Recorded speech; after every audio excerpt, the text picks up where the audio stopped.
दीवानी न्यायालय खुलने के बाद ज्ञानवापी श्रृंगार गौरी केस की मेरिट पर सुनवाई हुई।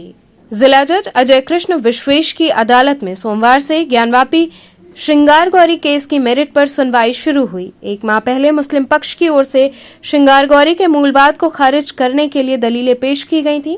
इसके बाद दीवानी न्यायालय बंद होने से कोर्ट ने 4 जुलाई तक सुनवाई टाल दी थी। वहीं आज दीवानी न्यायालय खुलने के पश्चात इस मामले की सुनवाई हुई।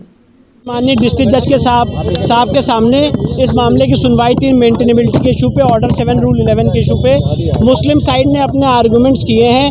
अब इस मामले की अगली तारीख 12 जुलाई को निर्धारित की गई है। 12 जुलाई को मुस्लिम साइड को अपने आर्गुमेंट्स लॉ पॉइंट पे कोर्ट के सामने रखने हैं। जहां तक पैरास की बात है और केस की बात है, सूट के पैरास की बात है, 51 पैरास थे, वो सारे पैरास पढ़ चुके हैं। अब सिर्फ और सिर्फ लॉ पॉइंट पे उनकी बहस 12 जुलाई को होनी है और मुझे पूरी उम्मीद है कि 12 जुलाई को मुस्लिम पक्ष अपने आर्गुमेंट कंक्लूड कर देगा और उसके बाद वो अपनी बहस शुरू करेंगे। क्या कुछ दलीलें रखी गई आज? कर रहे हैं क्या फोकस कर रहे हैं, किस इतना हियरिंग की बात थी? जी देखिए, हमारा यही कहना है, कोर्ट से आज हमने रिक्वेस्ट की है कि अगली बार से जब इस मामले की सुनवाई हो तो हियरिंग में कंटिन्यूटी रहे और लगातार 12, 13, 14 जब तक हो रही है हम यहीं रुकेंगे, इस मामले की सुनवाई हम करके जाएं। तो माननीय न्यायालय ने यही हर दोनों साइड से ये एक अपनी इच्छा जताई है कि जो दोनों पार्टीज़ है एक डेट निर्धारित करें और उस डेट पे कंटिन्यूटी इन हियरिंग रहे।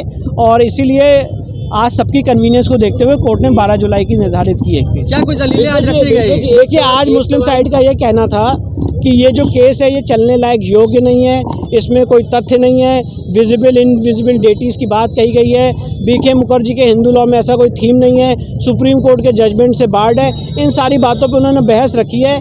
उनकी बहस मेरे हिसाब से बहुत वेग है और जो रियल इशू है इस केस का, जो उन्होंने ये सारा मुद्दा उठाया था प्लेसेस ऑफ वर्शिप एक्ट का, अभी तक उस पर कोई बहस ही नहीं की गई। 12 जुलाई को आप लोग को मौका मिलेगा? 12 जुलाई को मुस्लिम साइड अपनी बहस करेंगे, उसके बाद मुझे लगता है नेक्स्ट डे से हम अपने आर्गुमेंट शुरू करेंगे। कुछ आज सुनवाई में क्या कुछ दलीलें पेश की गई? आज माननीय जिला जज के यहाँ ज्ञानवापी इंतजामिया कमेटी की ओर से बहस जारी थी, जो 56 पेज पढ़ चुके थे।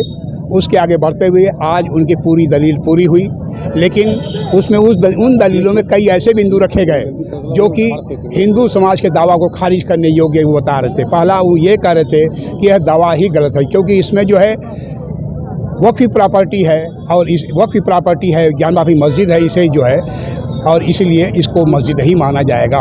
दूसरा बिंदु ये कहे कि हरदास में वार्ड के अंतर्गत आता है, जिसका कोई इंगित नहीं किए हैं। दूसरा अराजी नंबर 51/03 का हवाला है, जिसको ये इंगित नहीं किए हैं। लिहाजा ये है कि वक्फ प्रॉपर्टी वह नहीं है, वक्फ प्रॉपर्टी को ही मस्जिद कहा जाता है। और वक्फ प्रॉपर्टी न होने के कारण दीन मोहम्मद का जो 1935 से फैसला था खारिज इसी बूते हो गया था कि वक्फ प्रॉपर्टी का समझ जो है ये कोई जवाब नहीं दाखिल दे पाते, और आज पुनः वक्फ प्रॉपर्टी कर रहे हैं। तो जैसे ही होगा हम पुनः वक्फ जो है दीन मोहम्मद का फैसला माननीय जज के सामने प्रस्तुत कर देंगे। देखिए, वक्फ प्रॉपर्टी है ही नहीं तो यह मस्जिद है ही नहीं। कोर्ट द्वारा 12 जुलाई का तारीख दिया गया है, उस दिन आप लोगों को अपनी दलीलें पेश करने का मौका मिलेगा? बिल्कुल मिल सकता है, लेकिन हमारे ख्याल से कम मिलेगा, क्योंकि उस दिन में जो ज्ञानवापी कमेटी की ओर बहस करेंगे और अगर मौका मिलेगा तो कम मिलेगा, नहीं तो उसका से हिंदू पक्ष